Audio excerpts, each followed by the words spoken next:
ओम शांति। आज 2 मई 2025 की प्रातः मुरली में बाबा ने कहा, मीठे बच्चे एकांत में बैठ अपने साथ बातें करो। हम अविनाशी आत्मा हैं, बाप से सुनते हैं, यह प्रैक्टिस करो। मीठे बच्चे एकांत में बैठ अपने साथ बातें करो। हम अविनाशी आत्मा हैं, बाप से सुनते हैं, यह प्रैक्टिस करो। प्रश्न है, जो बच्चे याद में अलबेले हैं उनके मुख से कौन से बोल निकलते हैं? उत्तर है, वह कहते हैं हम शिव बाबा के बच्चे हैं ही, याद में ही हैं, लेकिन बाबा कहते वह सब गपोड़े हैं, अलबेलापन है, इसमें तो पुरुषार्थ करना है। सवेरे उठ अपने को आत्मा समझ बैठ जाना है, रोह रेहान करनी है। आत्मा ही बातचीत करती है। अभी तुम देही अभिमानी बनते हो। देही अभिमानी बच्चे ही याद का चार्ट रखेंगे, सिर्फ ज्ञान की लवार नहीं लगाएंगे।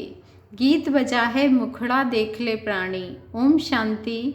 रूहानी बच्चों को समझाया गया है कि प्राण आत्मा को कहा जाता है। अब बाप आत्माओं को समझाते हैं। यह गीत तो भक्ति मार्ग के हैं, यह तो सिर्फ इनका सार समझाया जाता है। अब तुम जब यहाँ बैठते हो तो अपने को आत्मा समझो। देह का भान छोड़ देना है, देह का भान छोड़ देना है। हम आत्मा छोटी बिंदी हैं, मैं ही इस शरीर द्वारा पाठ बजाती हूँ। यह आत्मा का ज्ञान कोई को है नहीं। यह बाप समझाते हैं, अपने को आत्मा समझो।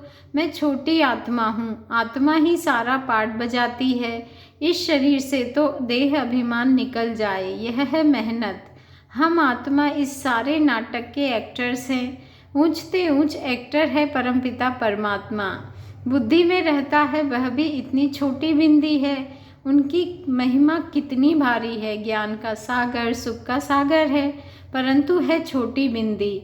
हम आत्मा भी छोटी बिंदी हैं। आत्मा को सिवाय दिव्य दृष्टि के देख नहीं सकते। यह नई नई बातें अभी तुम सुन रहे हो। दुनिया क्या जाने, तुम्हारे में भी थोड़े हैं जो यथार्थ रीति समझते हैं और बुद्धि में रहता है कि हम आत्मा छोटी बिंदी हैं। हमारा बाप इस ड्रामा में मुख्य एक्टर है। ऊंचते ऊंच एक्टर बाप है, फिर फलाने फलाने आते हैं। तुम जानते हो बाप ज्ञान का सागर है, परंतु शरीर बगैर तो ज्ञान सुना ना सके। शरीर द्वारा ही बोल सकते हैं। अशरीरी होने से ऑर्गन्स अलग हो जाते हैं। भक्ति मार्ग में तो देहधारियों का ही सिमरन करते हैं। परम पिता परमात्मा के नाम, रूप, देश, काल को ही नहीं जानते। बस कह देते परमात्मा नाम रूप से न्यारा है। बाप समझाते हैं, ड्रामा अनुसार तुम जो नंबर 1 सतो प्रधान थे, तुमको ही फिर सतो प्रधान बनना है। तमो प्रधान से सतो प्रधान बनने के लिए तुम्हें फिर यह अवस्था मजबूत रखनी है कि हम आत्मा हैं। आत्मा इस शरीर द्वारा बात करती है, उनमें ज्ञान है। यह ज्ञान और कोई की बुद्धि में नहीं है कि हमारी आत्मा में 84 जन्मों का पाठ अविनाशी नूंधा हुआ है। यह बहुत नई नई पॉइंट्स है। एकांत में बैठकर अपने साथ ऐसी ऐसी बातें करनी है। हम आत्मा हैं, बाप से सुन रहा हूँ। धारणा मुझ आत्मा में होती है, मुझ आत्मा में ही पाठ भरा हुआ है। मैं आत्मा अविनाशी हूँ, यह अंदर घोंटना चाहिए। हमको तमो प्रधान से सतो प्रधान बनना है। देह अभिमानी मनुष्यों को आत्मा का भी ज्ञान नहीं है। कितनी बड़ी बड़ी किताबें अपने पास रखते हैं, अहंकार कितना है। यह है ही तमो प्रधान दुनिया। ऊंचते ऊंच आत्मा, बाबा कहते हैं, ऊंचते ऊंच आत्मा तो कोई भी है नहीं। तुम जानते हो कि अब हमें तमो प्रधान से सतो प्रधान बनने का पुरुषार्थ करना है। इस बात को अंदर में घोंटना है। ज्ञान सुनाने वाले तो बहुत हैं, परंतु याद है नहीं। अंदर में वह अंतर्मुखता रहनी चाहिए। हमको बाप ही याद से, हमको बाप की याद से पतित से पावन बनना है, सिर्फ पंडित नहीं बनना है। इस पर एक पंडित का मिसाल भी है। माताओं को कहते राम राम कहने से पार हो जाएंगे, तो ऐसे लबाड़ी नहीं बनना है। बहुत ऐसे हैं, बाबा कहते हैं ऐसे बहुत हैं। समझाते बहुत अच्छा है, परंतु योग है नहीं। सारा दिन देह अभिमान में रहते हैं। नहीं तो बाबा को चार्ट भेजना चाहिए। हम इस समय उठता हूँ, इतना याद करता हूँ, कुछ समाचार नहीं देते। ज्ञान की बहुत लवाड़ मारते हैं, मतलब गप मारते हैं। योग है नहीं। वह बड़ों बड़ों को ज्ञान देते हैं परंतु योग में कच्चे हैं। सवेरे उठ बाप को याद करना है, बाबा आप कितने मोस्ट विलवेड हो, कैसा यह विचित्र ड्रामा बना हुआ है। कोई भी यह राज नहीं जानते, ना आत्मा को ना परमात्मा को जानते हैं। इस समय मनुष्य जानवर से भी बदतर हैं। हम भी ऐसे थे। माया के राज्य में कितनी दुर्दशा हो जाती है। यह ज्ञान तुम कोई को भी दे सकते हो। बोलो तुम आत्मा अभी तमो प्रधान हो, तुम्हें सतो प्रधान बनना है। पहले तो अपने को आत्मा समझो। गरीबों के लिए तो और ही सहज है, साहूकारों के तो लफड़े बहुत रहते हैं। बाप कहते हैं मैं आता ही हूँ साधारण तन में, ना बहुत गरीब ना बहुत साहूकार। बाकी तुम जानते हो कल्प कल्प बाप आकर हमको यही शिक्षा देते हैं कि पावन कैसे बनो। बाकी तुम्हारी धंधे आदि में खिटखिट है, उसके लिए बाबा नहीं आए हैं। तुम तो बुलाते ही हो कि हे पतित पावन आओ, तो बाबा पावन बनाने की युक्ति बतलाते हैं। यह ब्रह्मा खुद भी कुछ नहीं जानते थे। एक्टर होकर और ड्रामा के आदि मध्य अंत को ना जाने तो उन्हें क्या कहेंगे। हम आत्मा इस सृष्टि चक्र में एक्टर हैं, यह भी कोई जानते नहीं। भल कह देते हैं आत्मा मूल वतन में निवास करती है, परंतु अनुभव से नहीं कहते। तुम तो अभी प्रैक्टिकल में जानते हो हम आत्मा मूल वतन के रहवासी हैं। हम आत्मा अविनाशी हैं, यह तो बुद्धि में याद रहना चाहिए। बहुतों का योग बिल्कुल है नहीं। देह अभिमान के कारण फिर मिस्टेक्स भी बहुत होती हैं, गलतियां भी बहुत होती हैं। मूल बात है ही देह अभिमानी बनना। यह पूर्ण रहना चाहिए। हमको सतोप्रधान बनना है। जिन बच्चों को सतोप्रधान बनने की तात है, लगन है, उनके मुख से कभी पत्थर नहीं निकलेंगे। कोई भूल हुई तो झट बाप को रिपोर्ट करेंगे, बाबा हमसे यह भूल हुई, क्षमा करना। छिपाएंगे नहीं, छिपाने से वह और ही वृद्धि को पाती है। बाबा को समाचार देते रहो, बाबा लिख देंगे तुम्हारा योग ठीक नहीं। पावन बनने की ही मुख्य बात है। तुम बच्चों की बुद्धि में 84 जन्मों की कहानी है। जितना हो सके बस यही चिंता लगी रहे, सतो प्रधान बनना है, देह अभिमान को छोड़ देना है। तुम हो राज ऋषि, हठयोगी कभी राजयोग सिखला न सके। राजयोग बाप ही सिखलाते हैं, ज्ञान भी बाप ही देते हैं। बाकी इस समय है तमो प्रधान भक्ति। ज्ञान सिर्फ बाप संगम पर ही आकर सुनाते हैं। बाप आए हैं तो भक्ति खत्म होनी है, यह दुनिया भी खत्म हो जानी है। ज्ञान और योग से सतयुग की स्थापना होती है। भक्ति चीज ही अलग है। मनुष्य फिर कह देते हैं दुख सुख यहाँ ही है। अभी तुम बच्चों पर बड़ी रिस्पॉन्सिबिलिटी है, अपना कल्याण करने की युक्ति रचते रहो। यह भी समझाया है पावन दुनिया है शांति धाम और सुख धाम, यह है अशांति धाम दुख धाम। पहली मुख्य बात है योग की। योग नहीं है तो ज्ञान की लवार है, सिर्फ पंडित मुआफिक। आजकल तो रिद्धि सिद्धि भी बहुत निकली है, इनसे ज्ञान का कनेक्शन नहीं है। मनुष्य कितना झूठ में फंसे हुए हैं, पतित हैं। बाप खुद कहते हैं मैं पतित दुनिया पतित शरीर में आता हूँ।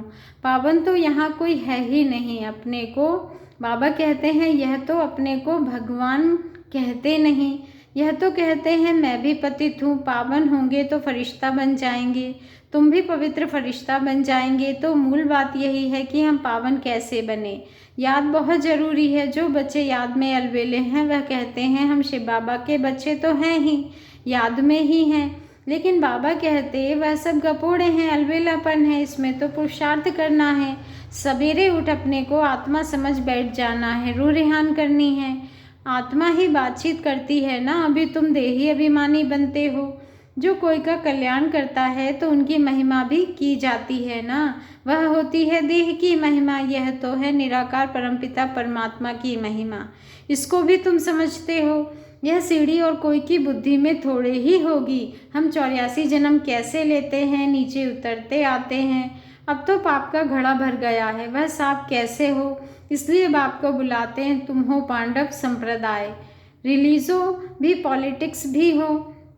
बाबा कहते हैं बाबा सब रिलीजन की बात समझाते हैं, दूसरा कोई समझा ना सके। बाकी वह धर्म स्थापन करने वाले क्या करते हैं, उनके पिछाड़ी तो औरों को भी नीचे आना पड़ता है। बाकी वह कोई मोक्ष थोड़े ही देते हैं, बाप ही पिछाड़ी में आकर सबको पवित्र बनाए वापस ले जाते हैं। इसलिए उस एक के सिवाय और कोई की महिमा है नहीं। ब्रह्मा की व तुम्हारी कोई महिमा नहीं। बाबा ना आता तो तुम भी क्या करते। अब बाप तुमको चढ़ती कला में ले जाते हैं, गाते भी हैं तेरे भाने सर्व का भला। परंतु अर्थ थोड़े ही समझते हैं, महिमा तो बहुत करते हैं। अब आपने समझाया है अकाल तो आत्मा है, उनका यह तख्त है, आत्मा अविनाशी है, काल कभी खाता नहीं। आत्मा को एक शरीर छोड़ दूसरा पार्ट बजाना है, बाकी लेने के लिए कोई काल आता थोड़े ही है। तुमको कोई के शरीर छोड़ने का दुख नहीं होता है, शरीर छोड़कर दूसरा पार्ट बजाने गया, रोने की क्या दरकार है। हम आत्मा भाई भाई हैं, यह भी तुम अभी जानते हो। गाते हैं आत्माएं परमात्मा अलग रहे बहुकाल, बाप कहाँ आकर मिलते हैं यह भी नहीं जानते। अभी तुमको हर बात की समझानी मिलती है, कब से सुनते ही आते हो। कोई किताब आती थोड़े ही उठाते हैं, सिर्फ रेफर करते हैं समझाने के लिए। बाप सच्चा तो सच्ची रचना रचते हैं, सच बताते हैं, सच से जीत झूठ से हार। सच्चा बाप सचखंड की स्थापना करते हैं। रावण ने, बाबा कहते हैं, रावण से तुमने बहुत हार खाई है, यह सब खेल बना हुआ है। अभी तुम जानते हो हमारा राज्य स्थापन हो रहा है, फिर यह सब होंगे नहीं, यह तो सब पीछे आए हैं। यह सृष्टि चक्र बुद्धि में रखना कितना सहज है। जो पुरुषार्थी बच्चे हैं वो इसमें खुश नहीं होंगे कि हम ज्ञान तो बहुत अच्छा सुनाते हैं, साथ में योग और मैनर्स भी धारण करेंगे। तुम्हें बहुत बहुत मीठा बनना है, कोई को दुख नहीं देना है, प्यार से समझाना चाहिए। पवित्रता पर भी कितना हंगामा होता है, वह भी ड्रामा अनुसार होता है। यह बना बनाया ड्रामा है ना, ऐसे नहीं ड्रामा में होगा तो मिलेगा नहीं। मेहनत करनी है, देवताओं मिसल देवी गुण धारण करने हैं, लून पानी नहीं बनना है। देखना चाहिए हम उल्टी चलन चल कर बाप की इज्जत तो नहीं गवाते हैं, सतगुरु का निंदक ठोर ना पाए। यह तो सत बाप है, सत टीचर है। आत्मा को विस्मृति रहती है, बाबा ज्ञान का सागर सुख का सागर है। जरूर ज्ञान देकर गया हूँ तब तो गायन होता है। इनकी आत्मा में कोई ज्ञान था क्या? आत्मा क्या ड्रामा क्या है कोई भी नहीं जानते। जानना तो मनुष्यों को ही है ना। रुद्र यज्ञ रचते हैं तो आत्माओं की पूजा करते हैं, उनकी पूजा अच्छी व देवी शरीरों की पूजा अच्छी। यह शरीर तो 5 तत्वों का है, इसलिए एक शिव बाबा की पूजा भी अव्यभिचारी पूजा है। अभी उस एक से ही सुनना है, इसलिए कहा जाता है हियर नो इविल।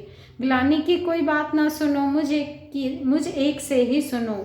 यह है अव्यभिचारी ज्ञान। मुख्य बात है जब देह अभिमान टूटेगा तभी तुम शीतल बनेंगे, बाप की याद में रहेंगे तो मुख से भी उल्टा सुल्टा बोल नहीं बोलेंगे, कुदृष्टि नहीं जाएगी, देखते हुए जैसे देखेंगे नहीं। हमारा ज्ञान का तीसरा नेत्र खुला हुआ है, बाप ने आकर त्रिनेत्री त्रिकालदर्शी बनाया है। अब तुमको तीनों लोकों तीनों कालों का ज्ञान है। अच्छा, मीठे मीठे सिके लधे बच्चों प्रति माता पिता बाप दादा का याद प्यार और गुड मॉर्निंग। रूहानी बाप की रूहानी बच्चों को नमस्ते, और हम रूहानी बच्चों की रूहानी माता पिता बाप दादा को दिल से याद प्यार गुड मॉर्निंग और नमस्ते। शुक्रिया बाबा, शुक्रिया। धारणा के लिए मुख्य सार है, फर्स्ट पॉइंट है ज्ञान सुनाने के साथ साथ योग में भी रहना है, अच्छे मैनर्स धारण करने हैं, बहुत मीठा बनना है, मुख से कभी पत्थर नहीं निकालने हैं। सेकंड पॉइंट है अंतर्मुखी बन एकांत में बैठ अपने आप से रो रेहान करनी है, पावन बनने की युक्तियाँ निकालनी है, सवेरे सवेरे उठकर बाप को बड़े प्यार से याद करना है। वरदान है वायरलेस सेट द्वारा विनाश काल में अंतिम डायरेक्शंस को कैच करने वाले वॉइसलेस भव। वायरलेस सेट द्वारा विनाश काल में अंतिम डायरेक्शंस को कैच करने वाले वॉइसलेस भव। आज का स्वमान है मैं वॉइसलेस आत्मा हूँ। विनाश के समय अंतिम डायरेक्शंस को कैच करने के लिए वायरलेस बुद्धि चाहिए, वॉइसलेस बुद्धि चाहिए, विकार रहित बुद्धि चाहिए। जैसे वे लोग वायरलेस सेट द्वारा एक दूसरे तक आवाज़ पहुंचाते हैं, यहाँ है वॉइसलेस की वायरलेस।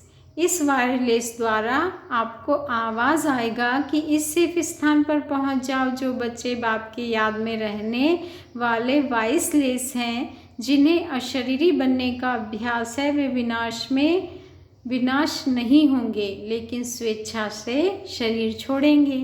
स्लोगन है योग को किनारे कर कर्म में बिजी हो जाना, यही अलबेलापन है। योग को किनारे कर कर्म में बिजी हो जाना, यही अलबेलापन है। आज का व्यक्त इशारा है रूहानी रॉयल्टी और प्योरिटी की पर्सनैलिटी धारण करो। प्योरिटी की रॉयल्टी अर्थात एक व्रता बनना, एक बाबा दूसरा ना कोई।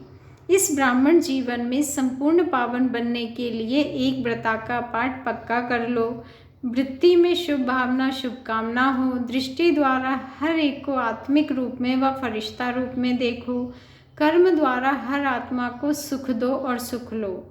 कोई दुख दे, गाली दे, इंसल्ट करे तो आप सहनशील देवी, सहनशील देव बन जाओ। अच्छा, ओम शांति। शुक्रिया बाबा, शुक्रिया।